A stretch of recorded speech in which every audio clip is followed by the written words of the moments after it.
The stretch from the balcony to the cell summit is a beautiful stretch of climbing, but it tends to catch people off guard. You've heard of the Hillary step, but few people have heard of the Tenzing step.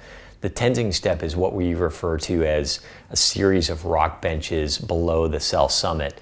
And in a snowy year, the route may dogleg around to the right, and it may not be a big deal, but in a drier year, you may have to climb those rock benches.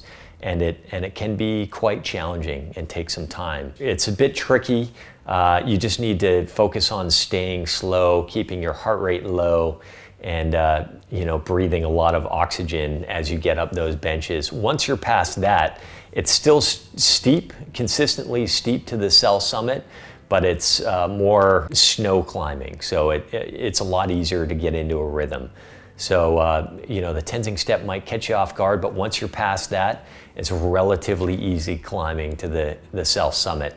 That stretch usually takes 2 to 3 hours, and the sun often starts coming up in that stretch. And when it does, you can look back behind you and see just beautiful views of Makalu and some of the other peaks in the Himalayas, and that's kind of that quintessential view looking down the summit ridge that you may have seen in the Everest IMAX film or something like that.